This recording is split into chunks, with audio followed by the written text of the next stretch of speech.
বাংলাদেশে কিন্তু আরেকটা আশ্চর্যজনক খবর আছে, সেটা হলো নারীরা খুব পাওয়ারফুল ছিল বাংলাদেশে। এত পাওয়ারফুল, এট এ টাইম প্রাইম মিনিস্টার, বিরোধী দলীয় নেত্রী, স্পিকার, স্বরাষ্ট্র, পররাষ্ট্র, শিক্ষা, গুরুত্বপূর্ণ সবকিছু নারীদের হাতে ছিল কি ছিল না? আপনারা কথা বলেন, ছিল কি ছিল না?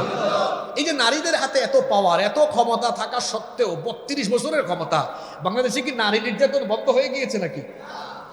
ধর্ষণ বন্ধ হয়ে গিয়েছে? আপনারাই বলতেছেন বাড়ছে, কিন্তু নারীদের ক্ষমতা ছিল কম না বেশি?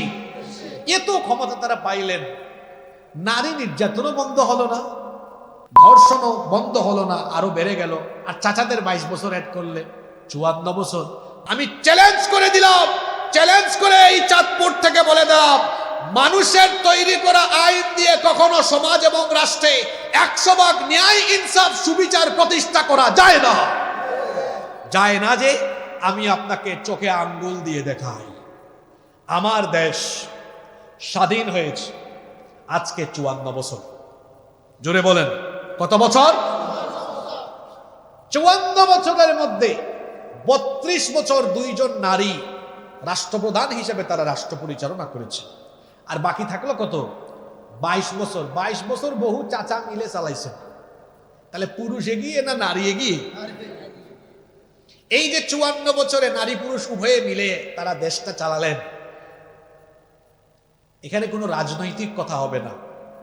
মনে রাখবেন, যে বক্তা দলীয় দৃষ্টিভঙ্গি মাথায় রেখে বক্তব্য দেয়, এইসব বক্তার বক্তব্যে মানুষ হেদায়াত হয় না। যেই শ্রোতা দলীয় দৃষ্টিভঙ্গি মাথায় রেখে বক্তৃতা শুনে, এই শ্রোতাও কোনোদিন হেদায়াত হয় না। বক্তা এবং শ্রোতা উভয়কে হেদায়াতের মগজ নিয়ে, নিরপেক্ষ মানসিকতা নিয়ে যখন আল্লাহর কালাম শুনবে, বক্তা শ্রোতা উভয়কে হেদায়াত দিবেন কে? আমরা এত সুন্দর মাহফিলে বসলাম, এই দাখিল মাদ্রাসার মাহফিলে এত কষ্ট করে আয়োজন হয়েছে পলিটিক্যাল কথাবার্তা বলার জন্য নয়। এখানে আমরা বসবো কি করে দুনিয়ায় ফায়দা পাবো, আখিরাতে ফায়দা পাবো। দুনিয়া আখিরাতের ফায়দার কথা শোনার জন্য বসেছি, ঠিক না? ঠিক। তো দুনিয়ার ফায়দা আমরা সবাই চাই কি চাই না? দেখুন, তাহলে 54 বছরে 2 নারী 32 বছর, অনেক চাচারা মিলে 22 বছর, সবাই মিলে দেশ চালাইছেন 54 বছর। আপনারা জুড়ে বলেন তো, আল্লাহর আইনে না মানুষের আইনে? এই কথাটাও কইতে বললেন না, কার আইনে? হ্যাঁ, আল্লাহর আইনে। কে বলছে? একটু পান টান দিব নি না? পান যারা খায় মাঝে মাঝে পানের গ্যাপ হয়ে গেলে কিন্তু আবার মাথা ঠিক থাকে না, এই জন্য বললাম পান দিব নাকি। কষ্ট পাইয়েন না আবার আমার কথায়। আপনারা চাঁদপুরের মানুষ এমনি মজার মানুষ, চেহারাও সুন্দর, সবার চেহারা ইলিশ মাছের মতো সুন্দর, কারণ এখানে তো ইলিশ মাছ আছে। আবার চাঁদপুরের মানুষও ভদ্র। আমি চাঁদপুরের মানুষকে ভীষণ রকম ভালোবাসি, অত্যন্ত ভদ্র, অমায়িক, অতিথি পরায়ণ। আমি গত 1 সপ্তাহ কিন্তু মাহফিলেই যাইনি, গতকাল থেকে শুরু করছি। আমার মা 1 সপ্তাহ আগে, 1 সপ্তাহ না, আজকে 8 দিন হয়ে গেছে ইন্তেকাল করেছেন। এই জন্য আমার মন মানসিকতা অন্যরকম ছিল। আমি প্রায় 7 দিন মাহফিল করি নাই, গতকাল শুরু করছি। ইমরান ভাই আমাকে ফোন দিলেন, আসবেন কিনা? আমি বললাম অবশ্যই আসবো। আপনাদের প্রোগ্রামে আমি আজকে এসেছি। হৃদয়টা ভারাক্রান্ত ছিল, কিন্তু আপনাদের এই প্রাণবন্ত রেসপন্সে আমি এখন অনেকটা ভালো ফিল করছি, আলহামদুলিল্লাহ। আপনাদের কষ্ট হচ্ছে না তো? আমি বলছিলাম, এই 54 বছরে আইন কানুন সব চলছে আল্লাহর না মানুষের? জোরে বলেন, কার?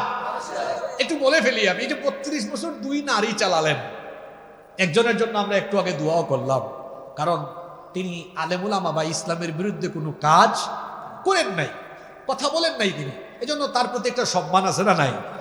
আরেকজন তো আলেম দেখতো আর জেলে ঢুকাইতো।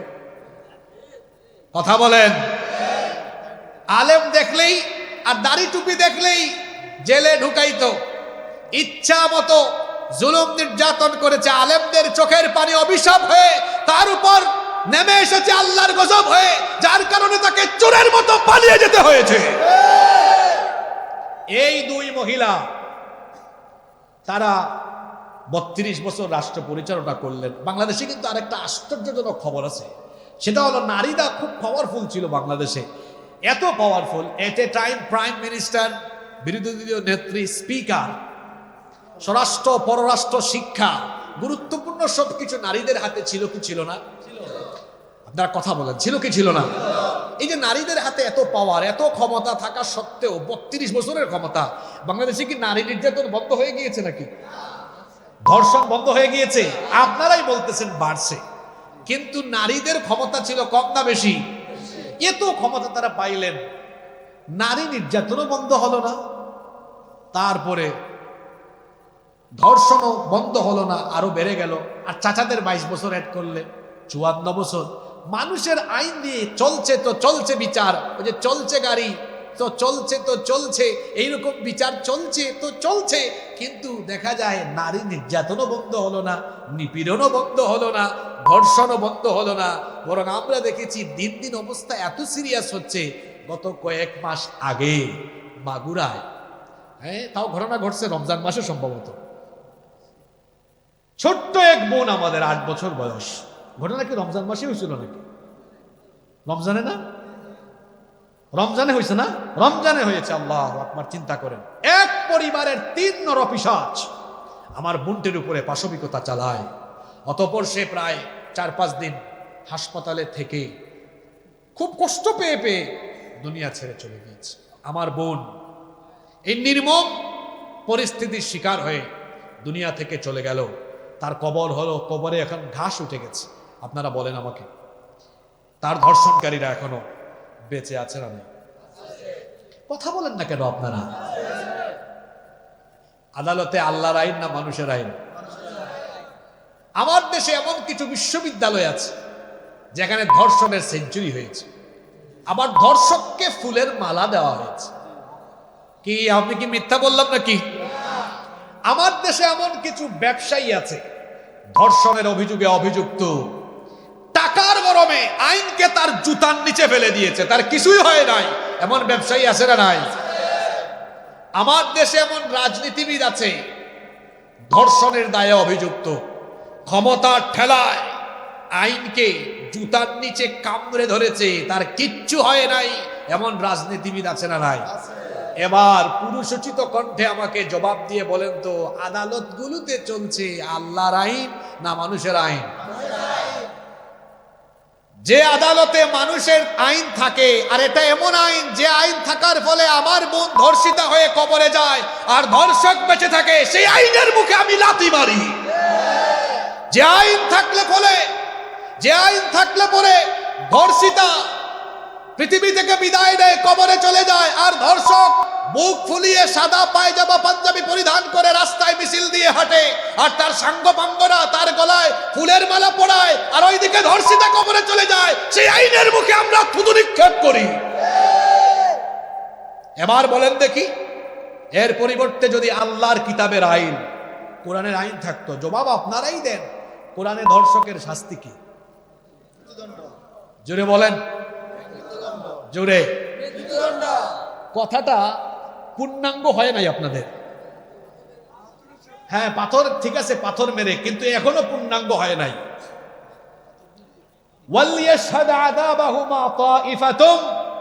হ্যাঁ, ওইটা আপনি সংক্ষেপে বলেন, লাইভ মৃত্যুদণ্ড। কি মৃত্যুদণ্ড? যেমন কাশিমপুর কারাগারে অনেক ফাঁসি হয়, এটা কি আপনারা দেখেন বা টেলিভিশনে কি লাইভ দেখানো হয়? কোরআনের বিচার বড় সাংঘাতিক, খুব সাংঘাতিক। ধর্ষককে রজম করবেন বা মৃত্যুদণ্ড দিবেন, এটা গোপনে পর্দার আড়ালে লুকাইয়া না। কোথায়? জনগণের সামনে প্রকাশ্যে এই ধর্ষককে মৃত্যুদণ্ড দেওয়া হবে। কেন? যাতে এক ধর্ষকের পরিণতি দেখে বাদবাকি সব লুচ্চা আর বদমাশ এক বিচার দেখে তারের মতো সুদা হয়ে যেতে পারে। আপনারা বলেন তো, বাংলাদেশে যদি একটা বিচার এরকম কোরআন দিয়ে হতো, এই দেশে ধর্ষণ বন্ধ হতো কি হতো না? এই জন্য আমি দায়িত্বহীন ভাষায় বলছি, যতদিন পর্যন্ত বাংলাদেশে আল্লাহর আইন বাদ দিয়ে মানুষের আইনে বিচার চলবে, নারীরা লাঞ্ছিত হবে, ধর্ষিতা হবে। পার্লামেন্টে নারীরা ক্ষমতায় অংশগ্রহণ করে পার্লামেন্টে যাবে, কিন্তু নারীর অধিকার প্রতিষ্ঠিত হবে না। যদি নারীর অধিকার সুপ্রতিষ্ঠিত দেখতে চান, মানুষের তৈরি করা আইনকে লাথি দিয়ে বঙ্গোপসাগরে ফেলে দিয়ে আল্লাহর কোরআনের আইনকে গ্রহণ করে নিতে হবে, নইলে মুক্তি পাবেন না।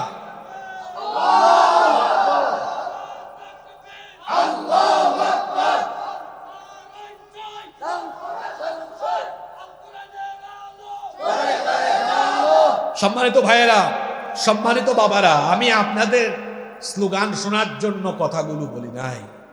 এই কথাগুলো বলেছি আপনাদের স্মৃতিপটে, আপনাদের বিবেকের দুয়ারে একটু করাঘাত করার জন্য কথাগুলো আমি বলেছি। আপনাদের বিবেকের দুয়ারে করাঘাত করার জন্য কথাগুলো বলেছি। যদি আল্লাহর বিধান দিয়ে বিচার চলতো, অপরাধ বাড়তো না কমতো? আচ্ছা, কোরআনে চুরির বিচারের শাস্তি কি? জোরে বলেন। আমাদের দেশে, আমাদের এলাকায়, আমার বাড়ি আপনারা জানেন, আমার বাড়ি সিলেট, বুঝছেন নি আপনারা? সিলেটি মাত মাতলে কোনটা বুঝতে নাই আপনারা? কিছু মাত বুঝিলেন নি আপনি তো? বাক্কা বালা, মাশাআল্লাহ। আচ্ছা হনুকা, শোনেন, আমার এলাকায় এক কুখ্যাত চোর জেলে গিয়েছিল, কিছুদিন আগে ছাড়া পাইছে। আমার দেশে মানুষের তৈরি করা আইন থাকায় দেখা যায় চোর ডাকাতেরা জেলে ঢুকে কয়েক মাস কয়েক বছর থেকে আবার কেমনি জানি কায়দা করে বের হয়ে যায়। আমি কি ভুল বলেছি? আপনারাই সাক্ষী দেন, আমি কি ভুল বলেছি? এর ফলে চুরি বাড়ছে না কমছে? কোরআন দিয়ে যদি বিচার করে কোন চোরের শাস্তি হাত কেটে দেওয়ার মতো বিচার জনসম্মুখে করা হতো, তাহলে চুরি বাড়তো না কমতো? মক্কার সেই সমাজ, মদিনার সেই সমাজ ব্যবস্থায় চুরি ডাকাতি এগুলো হর হামেশা ব্যাপার ছিল। লুণ্ঠন, লুটতরাজ, ডাকাতি এগুলো ছিল সাধারণ এবং নিত্য নৈমিত্তিক ব্যাপার। কিন্তু আল্লাহর নবী যখন কোরআনের সমাজ প্রতিষ্ঠা করলেন, চুরি ডাকাতি এমন ভাবে কমে গেল, যারা ছিল মানুষের ধন সম্পদের চোর ডাকাত, তারা এবার কোরআনের ছায়াতলে এসে কোরআনের সমাজে দেখা গেল প্রত্যেকটি মানুষ মানুষের সম্পদের পাহারাদারে পরিণত হয়ে গেল। তাহলে কোরআনের মধ্যে, কোরআনের বিধানে, আইনে আমাদের সবার জন্য ফায়দা আছে না নাই? জুড়ে বলেন, ফায়দা আছে না নাই? কোরআনের বিচারে আবার কোনো স্বজনপ্রীতি নাই। মানুষের আইনে কিন্তু স্বজনপ্রীতি আছে। মানুষের আইনে এমন স্বজনপ্রীতি, যদি মানুষের আইন চলে সেখানে ক্ষমতাসীন ব্যক্তিদের পাওয়ার থাকে, তার সাঙ্গপাঙ্গ অপরাধ করলে উপর থেকে ফোন যাবে, মিয়া কারে ধরছো, চাঁদপুর থেকে ট্রান্সফার করে সিলেটে পাঠায়া দিব। চিনো আমারে? আমারে কিন্তু এলাকায় সবাই ভয় পায়। এত বড় সাহস কেমনে হয়েছে? একদম ট্রান্সফার খাগড়াছড়ি, আছে না নাই? এই হলো আল্লাহর আইন, এই হলো মানুষের আইন। যে সমাজে চলে সেখানে মানুষের দাপট চলে, আর যেখানে আল্লাহর আইন চলে সেখানের বিচার কেমনে হয়? দুইটা ঘটনা আমি বলবো, নাকি মোনাজাত দিয়ে দিব? শোনেন, সাইয়েদিনা আলী রাদিয়াল্লাহু আনহু, তিনি তখন খলিফা। আলী রাদিয়াল্লাহু আনহু তখন খলিফা। বাজারে গেলেন, বাজারে গিয়ে দেখলেন কিছুদিন আগে তার একটি লৌহবর্ম চুরি হয়ে গিয়েছিল। দেখা গেল এক খ্রিস্টানের কাছে এই লৌহবর্ম। তিনি গিয়ে বললেন, কি ব্যাপার, এই লৌহবর্মটা তো আমার, এটা তুমি কোথায় পেয়েছো? সেই খ্রিস্টান বলল, কে বলেছে এটা আপনার? এটা তো আমার। এখন বলেন তো, জিনিস কয়টা? দাবি করে কয়জন? সমস্যা আছে না নাই? এখন একজন দাবি করে, উনি সাধারণ কেউ নন, উনি হলেন মেম্বারও না, চেয়ারম্যানও না, এমপিও না, মন্ত্রীও না, সরাসরি রাষ্ট্রপ্রধান। আল্লাহু আকবার। আর আরেকজন এটা তার জিনিস দাবি করে, সে কিন্তু সাধারণ একজন জনগণ, সাধারণ একজন মানুষ। রাষ্ট্রপ্রধান হিসাবে তার ক্ষমতা ছিল। আমার দেশে তো মেম্বার চেয়ারম্যানের এত ক্ষমতা, কথা না শুনলে বলে থাপ্পড় দিয়ে গাল ফাটাই দিব। সেইখানে রাষ্ট্রপ্রধান তিনি বললেন এটা আমার। আর সাধারণ ওই নাগরিক যে কিনা ছিল খ্রিস্টান, সে বলল না এটা আমার জিনিস। একজনের দাবি করে কয়জন? এখন রাষ্ট্রপ্রধান তিনি লক্ষ্য করলেন এখানে তো একটা ঝামেলা হয়ে গেছে। তিনি জোর করে সেটা কেড়ে নিলেন না, বললেন, দেখো, যেহেতু এই একই জিনিস তুমিও দাবি করছো, আমিও দাবি করছি, চলো আমরা বিচারকের কাছে আদালতে চলে যাই, আদালতেই ফয়সালা হবে জিনিসটা কার। উভয়ে মেনে নিলেন। সে তখন প্রধান বিচারপতি ছিলেন কাজী সুরাই রাদিয়াল্লাহু আনহু, তিনি ছিলেন প্রধান বিচারক। প্রধান বিচারক বললেন, মামলা কি? এবার আলী রাদিয়াল্লাহু আনহু বললেন, এই লৌহবর্মটা আমার, কিছুদিন আগে চুরি হয়েছে, কিন্তু এই লোকটা বলে এটা নাকি তার। এবার ওই লোকটা বলল, না এটা আমার। এখন বিচারক বললেন, আলী রাদিয়াল্লাহু আনহুকে বললেন, মহামান্য রাষ্ট্রপ্রধান, মহামান্য খলিফা, এটা যে আপনার কি কোনো সাক্ষী আছে নাকি, দলিল আছে নাকি, প্রমাণ আছে নাকি? তিনি বললেন, হ্যাঁ, অবশ্যই আমার সাক্ষী আছে। প্রধান বিচারপতি বললেন, ঠিক আছে, আপনার সাক্ষী কারা, তাদেরকে নিয়ে আসেন। এবার খলিফা বললেন, আমার সাক্ষী হলো আমার ছেলে এবং আমার ভৃত্য, আমার চাকর। প্রধান বিচারপতি বললেন, আপনি কি রসুলের বিচারের নমুনা জানেন না? আল্লাহর নবীর বিচারের নমুনা হলো, আল্লাহর নবী বিচার শিখিয়েছেন আমাদেরকে, পিতার জন্য পুত্রের সাক্ষ্য গ্রহণযোগ্য নয়, মনিবের জন্য চাকরের সাক্ষ্য গ্রহণযোগ্য নয়। কারণ পিতা পুত্রের পক্ষে সাক্ষ্য দিতে পারে, মনিবও তার চাকরি বাঁচানোর জন্য, চাকর চাকরি বাঁচানোর জন্য মনিবের পক্ষে সাক্ষ্য দিতে পারে কি পারে না? কি সুন্দর বিচার! তিনি বললেন, আপনার এই দুইজন সাক্ষী আদালতে গ্রান্টেড হবে না, অন্য কোনো সাক্ষী থাকলে নিয়ে আসেন। খলিফা বললেন, না, এছাড়া আমার তো আর কোনো সাক্ষী নাই। দেখেন, রাষ্ট্রপ্রধান হিসেবে ক্ষমতা ছিল যে আপনাকে আমি নিয়োগ দিয়েছি, আমি যেমনে বলবেন বিচার এমনিই করবেন। আপনি কি দেখেন না, চোখে আঙ্গুল দিয়ে দেখায়, মানুষের তৈরি করা আইন যেখানে চলে, উপর থেকে যে আদেশ আসে, বিচারকরা রায় হিসাবে অনেক সময় সেটা লিখে। আপনাকে স্কাইপি কেলেঙ্কারির কথা আর সিনহার কথা মনে করায় দিলাম, উপরের মহলের আদেশে আল্লামা সাঈদীর ফাঁসির রায় লিখা হয়েছে। মানুষের আইন চললে পরে উপর থেকে যেটা আদেশ আসে কলম দিয়ে ওইটাই লিখা অনেক সময় হতে থাকে। কিন্তু মহামান্য খলিফাতুল মুসলিমিন আলী রাদিয়াল্লাহু আনহু সাক্ষ্য যখন আদালতে গ্রহণ হলো না, আলাদা কোনো হস্তক্ষেপ করলেন না। তিনি বললেন, ঠিক আছে প্রধান বিচারপতি সাহেব, যেহেতু আমার সাক্ষী আনতে পারলাম না, তাহলে আপনার রায় আমি মেনে নিব। প্রধান বিচারপতি রায় দিয়ে দিলেন খ্রিস্টানের পক্ষে, আর রায় দিয়ে দিলেন খলিফার বিরুদ্ধে। খ্রিস্টান লোকটা বিচারের রায় দেখে অবাক হয়ে গেল। সে বলল, কি সৌন্দর্য ইসলামের ভেতরে, যেখানে রাষ্ট্রপ্রধানও সাক্ষ্য না থাকার কারণে প্রধান বিচারপতির রায় মেনে নেন, তিনি কোনো ধরনের চাপ প্রয়োগ করেন না। এত সুন্দর ন্যায়, এত সুন্দর ইনসাফ যে দিনের ভেতরে রয়েছে, আমি আর দিনের বাইরে থাকতে চাই না। মহামান্য প্রধান বিচারপতি, লৌহ বর্মটা আমার না, আমি চুরি করেছি, এটা উনারে এটা দিয়ে দেন। আর একটা কাজ করেন, আমারেও কালিমা পড়ার। বিচারক সাহেবের কাছে কালেমা পড়ে নিলেন, লা ইলাহা ইল্লাল্লাহ মুহাম্মাদুর রাসূলুল্লাহ সাল্লাল্লাহু। কার আইনের বিচারের নমুনা? পুরুষ মানুষের মতো জবাব দেন, কার আইনের বিচারের নমুনা? আর মানুষের আইনের বিচারের নমুনা আপনার দলের সাঙ্গপাঙ্গ ধরা খাইলে, এই বেটা ওসি, কারে ধরছো ছাড়ো, নইলে একদম রাঙ্গামাটি। আছে না নাই? এবার শুনেন রসুলের বিচার। আল্লাহ নবীর আদালতে একবার মাখজুমিয়া গোত্রের কুরাইশি একজন মহিলাকে আনা হলো। তার ব্যাপারে অভিযোগ ছিল তিনি চুরির অপরাধে ধরা পড়েছেন। সম্ভ্রান্ত বংশের নারী। সকল সাহাবীরা একত্রিত হয়ে পরামর্শ করছেন, এত মর্যাদা সম্পন্ন বংশের নারী চুরির অপরাধে ধরা পড়লেন। আল্লাহর রসুল যদি এখন কোরআন দিয়ে রায় দেন, হাত কাটার আদেশ দেন, ওই বংশের মান ইজ্জত থাকবে না।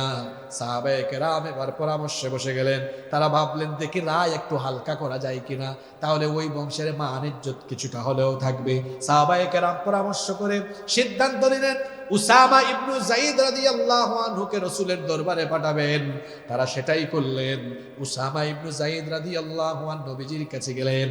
গিয়ে তিনি বললেন, ইয়া রাসূলুল্লাহ, আমরা বলি সাল্লাল্লাহু আলাইহি ওয়াসাল্লাম, এই মহিলা তিনি সম্ভ্রান্ত বংশের নারী, বংশ মর্যাদা ভালো, সুতরাং ওই বংশের যেন মানিজ্য ঠিক থাকে, নবী গো, একটু কি রায়টা হালকা করে দেওয়া যায় না? এই কথা শুনে আল্লাহর নবী সাহাবীদেরকে ডেকে, তারপরে তিনি রাগে অগ্নিশর্মা হয়ে চেহারা লাল হয়ে গেল। আল্লাহর নবী বক্তৃতা করলেন, আমার সাহাবীরা শোনো, কি করে এই দুঃসাহস তোমরা আমার সামনে দেখাতে পারলে? আল্লাহর বিধানের বিপরীতে ফয়সালা দেওয়ার জন্য এমন অনুরোধ কি করে আমাকে করতে পারলে? সাহাবীরা রে শোনো, আজকে আদালতের কাঠগড়ায় মাখজুমিয়া গোত্রের সম্ভ্রান্ত ওই নারী না হয়ে যদি আমি নবীর মেয়ে ফাতেমাও যদি বিচারের কাঠগড়ায় থাকতো, আমার মেয়ে বলে আমি কোনো দয়া দেখাতাম না, বরং অপরাধ প্রমাণিত হলে হাত কাটার রায় দিয়ে হাত কাটার দায়িত্ব জল্লাদকেও দিতাম না, কারণ হাত কাটতে গিয়ে সে হয়তো দয়া দেখাতে পারে। এই জন্য রায় দিয়ে আমার মেয়ের হাত আমি বাপ হয়ে নিজেই কেটে ফেলে দিতাম। আল্লাহু আকবার। এই হলো আল্লাহর বিধানের বিচারের নমুনা। মানুষের তৈরি করা আইন দিয়ে যে সমাজে বিচার ফয়সালা চলে, আল্লাহর কসম করে বলে গেলাম, সেখানে যাদের ক্ষমতা দাপট থাকবে তারা ইচ্ছে করলে বিচারকে পায়ের তলায় ফেরাতে পারবে, আর সাধারণ লোকেরা বিচারের নামে অবিচারের ভুক্তভোগী হয়ে যাবে। বলেন আপনারা সবাই দলমত ফালায় দিয়া ঠান্ডা মাথায় বলেন, নিজেদের লাভের জন্য, সমাজে ইনসাফ প্রতিষ্ঠার জন্য আপনারা মানুষের আইন চান না আল্লাহর আইন চান? জোরে বলেন, কার আইন চান? আসেন, মানুষকে ভাই যত ওয়াজ করেন, মানুষের পেটে আগে খাবার লাগবে। কি লাগবে? আল্লাহর বিধান, আল্লাহর আইন যে সমাজে থাকে সেই সমাজে কোনো ক্ষুধার্ত মানুষ থাকে না।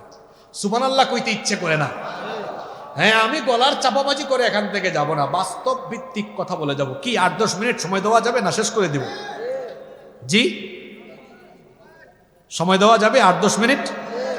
আল্লাহর আইন থাকলে পরে ওই সমাজে ক্ষুধার্ত কোনো মানুষ থাকে?